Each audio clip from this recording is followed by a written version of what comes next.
is another interesting episode of your favorite program, Purges and Event TV, your weekly program where we give you news in the maritime industry, aviation sector, as well as the land border. On today's highlight of Purges and Event TV, Nigerian Port Authority promised to support media practitioners in the maritime industry.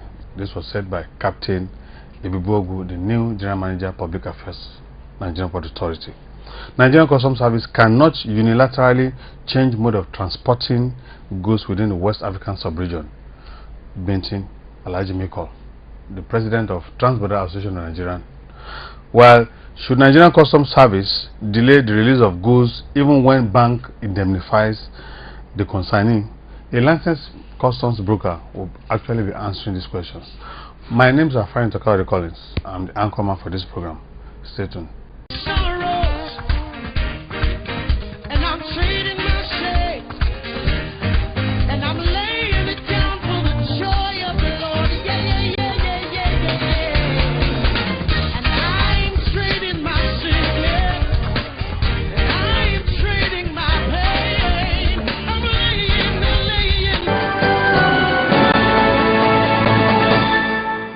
The new image maker of Nigerian Port Authority is a known person in the maritime industry. His name is Captain Ebubogu. Captain Ebubogu joined Nigerian Port Authority in 1985 as a marine officer, and he has held several positions in Nigerian Port Authority. In 2005, he was the Chief Port Harbour Master of Roro Port when Roro Port was still Roro Port, and is a member of the Chartered Institute of Logistics and Transport. Recently, he had a one-on-one chat with journalists in the maritime industry, where he promised to run an open door policy and ensure that the image of Nigerian Port Authority is actually made known to the world through positive reportage. Because I have interacted with I've interacted with Maran since the 90s or 80s. I would like also all of us here to distinguish between constructive criticism and blackmail. It is important to do that. So, Kingsley, your observation is noted, but then we have the duty to distinguish between when a man has taken up to has embarked on constructive criticism and when he has taken to blackmailing. We must be able to distinguish between the two. Open door policy. For those of you who have come to my office, my temporary office for now, in fact, it is even you that makes me shut my door so that your colleagues will not know your secret. Otherwise, my doors are open. It's the same you that come in, when you sit down, you say, "Okay, this thing I want to tell you is personal." Then, when I see you almost standing up from your seat, stretching your neck, I will now close my door to sit down and talk. So I think for open policy, I am, if you know my background, I come from a large family. We are used to, I'm not used to secluding people or not attend to people. I attend to everybody. In fact, one day somebody walked into my office. I thought it was a journalist. They came to sell Bada or something. I said, well, I don't know. I thought you were a journalist. That was why I am busy. I want to attend to my audience. Weak monitoring. I want to let you know something. That the Monitoring and Compliance Department in NPA is a new one. We are doing a good job. We are not yet there. We are going to strengthen monitoring and compliance.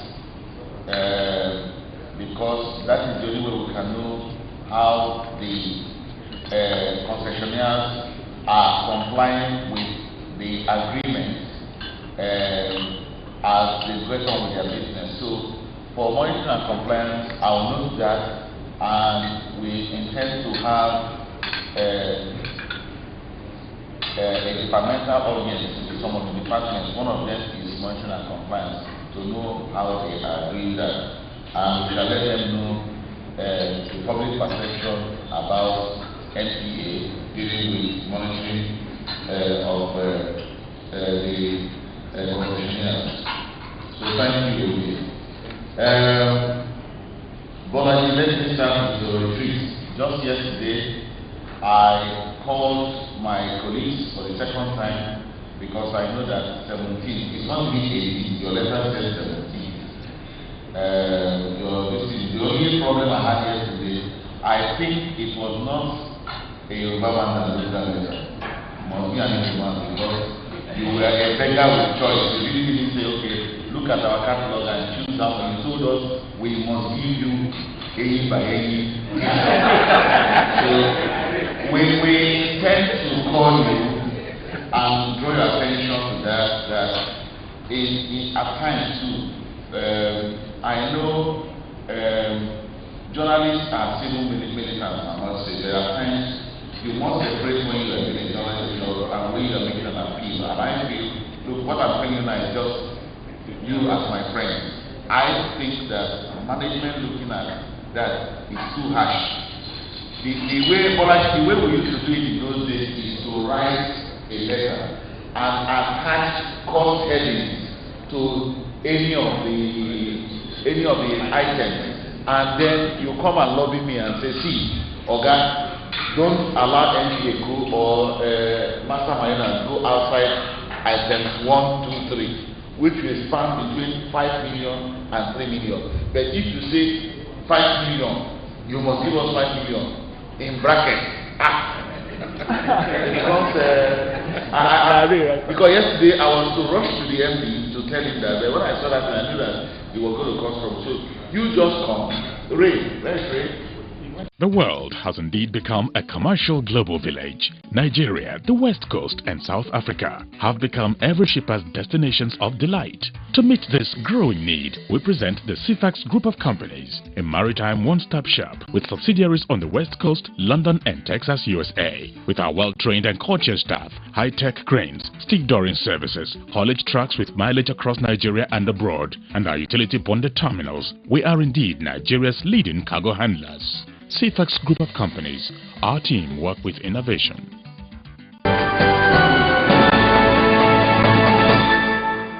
That was Captain Ebubogu, the General Manager Public Affairs of Nigerian Port Authority, saying that even though the management of Nigerian Port Authority will welcome constructive criticism, but they said no to blackmail.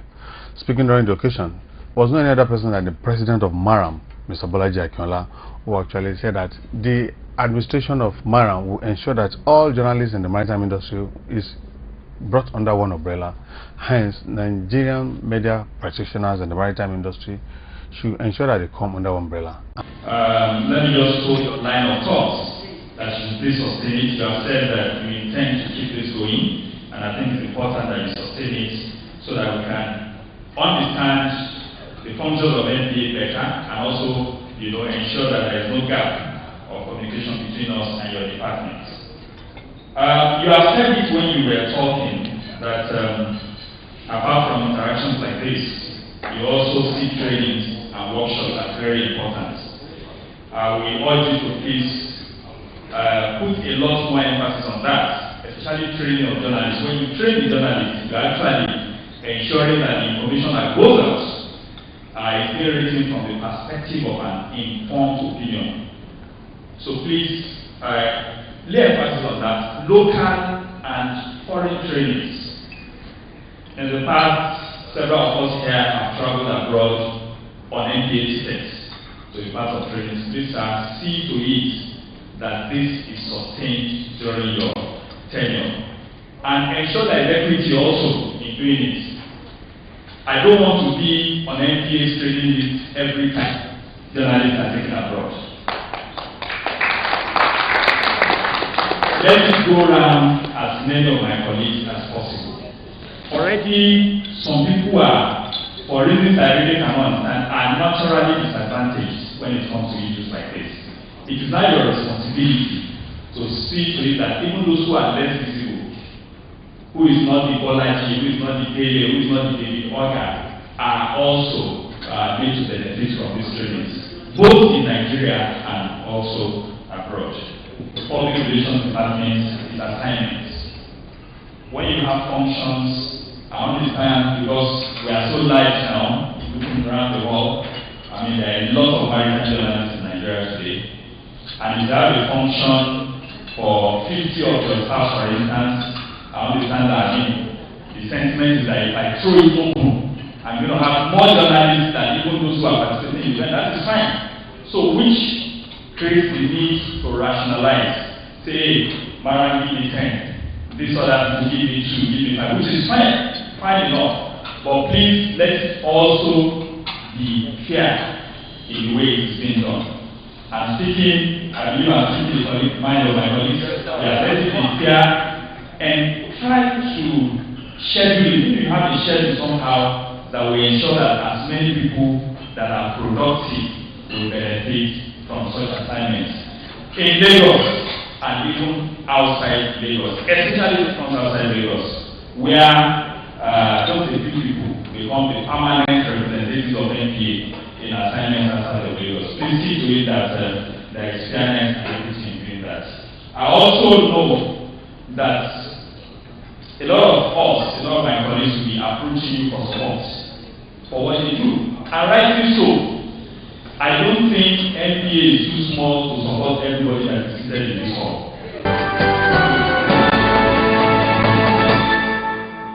On our land border today, we are looking at what is happening at the Seme-Edi-Iroko border, particularly on the issue of containerized goods, which Nigerian Customs Service is actually trying to implement, that every good that is coming to Nigeria must be containerized, and that the issue of bringing in commercial goods or goods in whatever form through trucks will not be allowed, hence by Nigerian Customs Service. And this has really created a lot of problems at the various borders that are within the West African sub-region. We spoke to a licensed customs agent, and it's also the president of Transborder Association Nigeria Limited, the Alhaji Miki Okunla, the managing director of Bintin Nigeria Limited. Nigeria Custom cannot say. Nigeria Custom has no power to say. Nigeria Custom does not formulate law of their own. It is unless when Nigeria, in conjunction with other West African sub-region governments, agree that the mode of transporting consignment through West African sub-region has to be changed from truck to container. There and then it will become law. But single-handedly, to have the feeling that Nigerian Custom can come up one day and say truck cannot come in and it has to be container, I don't think that is not possible. Bringing in goods through trucks, it has gone through treaty. It is not a decision of a particular country. It is a joint decision of all West African sub-region government that they will be trading across each border with trucks. And if that has to be amended, it has to go through normal procedure where it will be amended, and they will say, oh, from so period, transporting goods in trucks will be seized, and it will be by container. Now to your question, that if for whatever reason, if there is need to change mode of transporting goods to container, if that is a popular law, nobody can work against a popular law. If it's a popular law that go through normal process, normal procedure. You know, bringing up a law, to my belief, cannot be targeted at punishing somebody. Nigeria bringing out a law cannot be targeted at punishing somebody. It is either to correct certain things that have been observed and established that it is not being done well. If Nigeria government has sufficient reason to convince the other West African sub-region that there is need to change the mode of transporting imported goods, so shall it be. Everybody that are involved has to be adjusted. Now, if what you have in mind, because I heard you said something about the deplorable condition of the road, what happened? They have been carrying container through deplorable road, through sea, from Tinka, from Apapa, the linking road, and nothing to write home about. If that one will affect land border operation, so where do we complain to? It is only God we can complain to. Almost everything become dilapidated, not only Seme Road, Apapa Road, breaking up, Tinker Road, no way. If they now say Seme Road has to be by container too, and there are no road, we will continue to appeal. Because the state we are now in Nigeria, I don't see any type of noise anybody can make that will make any money. Others will continue to appeal. Maybe one day, God willing, they will listen to us and they will find out that there's need to fix the road. The road is terribly bad. Even if 1 kobo is not generated through this road, I don't think it can go as bad as it is. One, we have two advantages. It is an international road that connect Nigeria and other West African sub-region. That enough is sufficient for that road to undergo adequate maintenance. The Skyway Aviation Handling Company Limited, a member of the CIFAS Group, is a reputable aviation handling company that provides a well-structured, value-added, customer-friendly passenger handling services.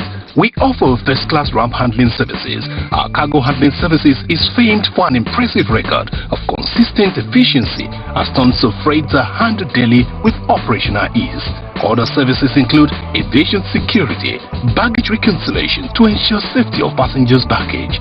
We also operate charter flight operations.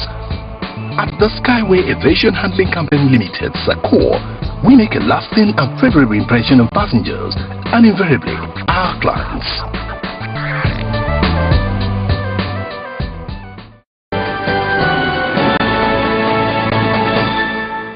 That was Alhaji Mickey Okunla, who was speaking on the issue of transporting goods through containers, which is the intention of Nigerian Customs Service, that is not really going to help Nigerian economy.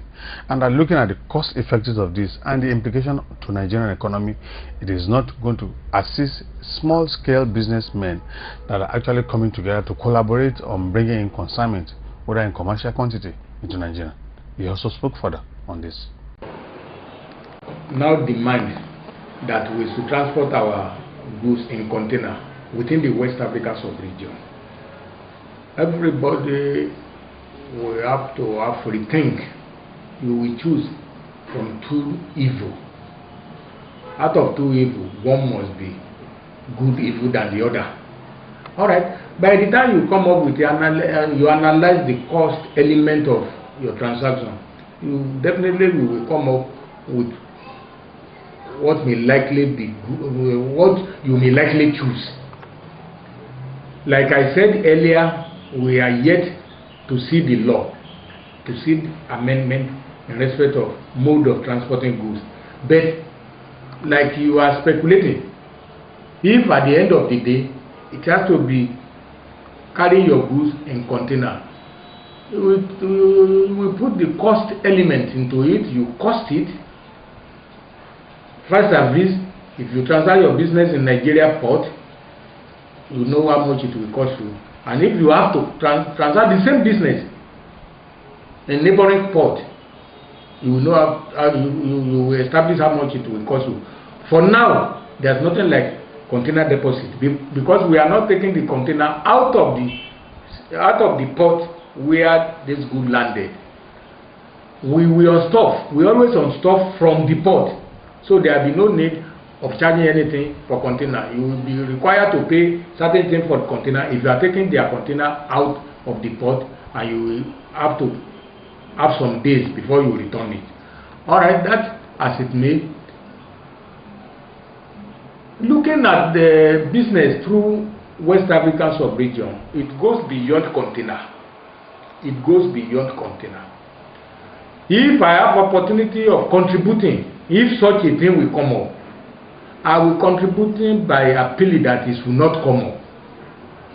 There will be no point in shut the door against some segment of the populace.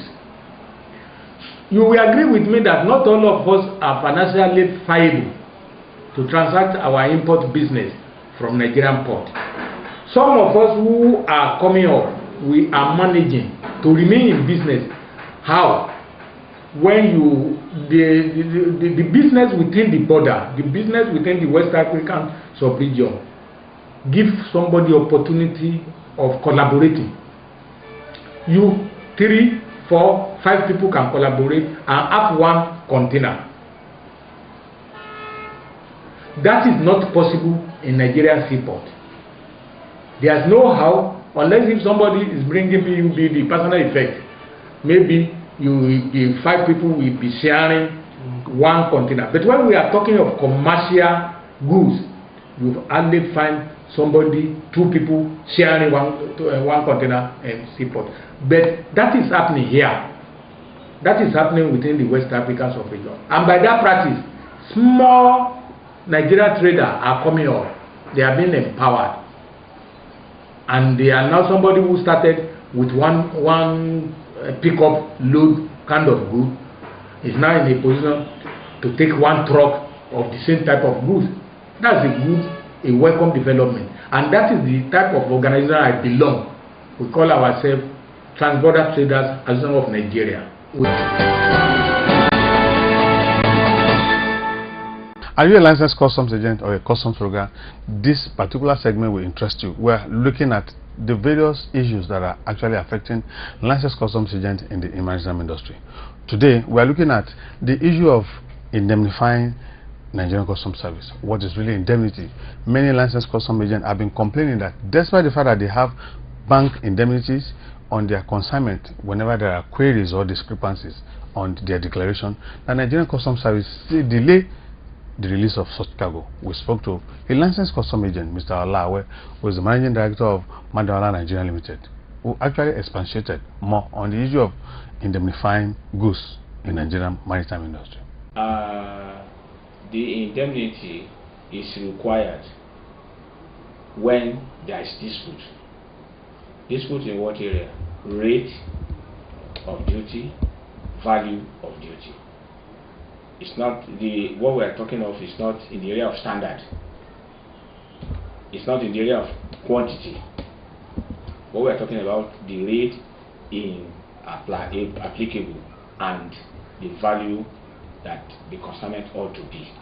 So where we have such disputes in between the consignee's invoice, final invoice presented, and the value, the benchmark of the customs, whereby there is need for clarification.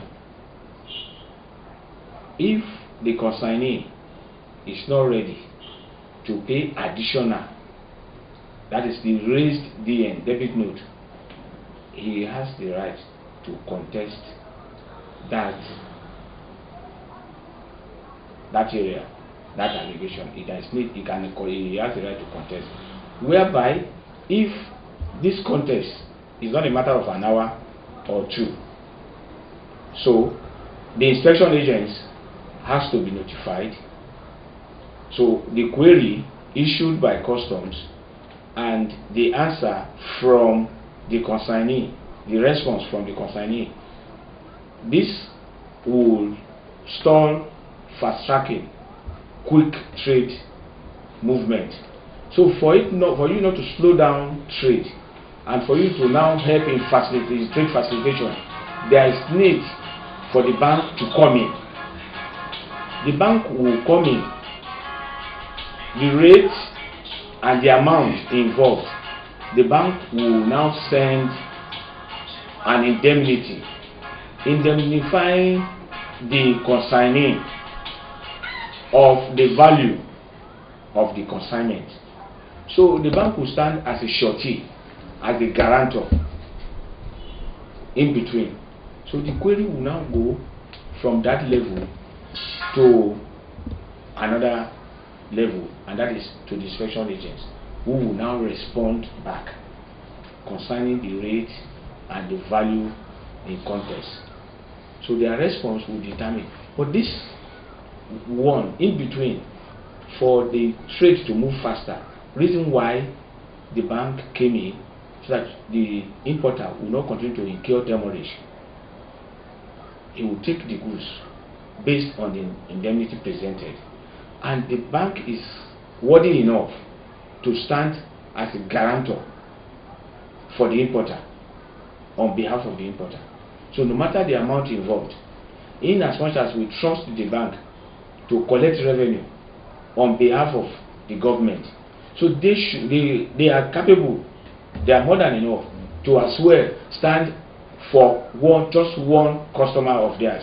Welcome to Wealthy Honey Investment Limited, an international enterprise with over 20 years experience that offers full range of freight forwarding services. With our head office located in the heart of Tinkan Island, Apapa, Lagos, Nigeria, our major aim is to provide high-quality consultancy services to our clients on matters relating to customs, import and export laws, trade and tariff classifications and procedures. We also assist our clients in preparation of import documents, delivery of consignment to clients after customs formalities, and many more. For inquiries, contact us at our Office 14, Tinkan Port Container Complex, Tinkan Island, Lagos, Nigeria, Kilometer 2, Glow House, Lasu Ojo Road, Akeson, Lagos, Nigeria, or Wealthy Honey Investment Limited, Jacqueline Muslan, 1E, Westerlo, Antwerp, Belgium, or call 005-522-7881, 002-644-1351, or 009-982-1927. Or visit our website on www.wealthyhoneyinvestmentlimited.com.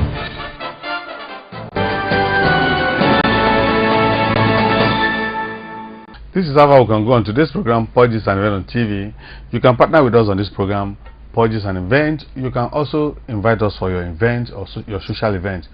Podges is also on YouTube. Just type Podges on TV. You will watch our previous editions. You can also reach us on our Facebook addresses, Podges and Event on TV. Our email also, podgesandevent on TV@yahoo.com. Until next week, stay blessed.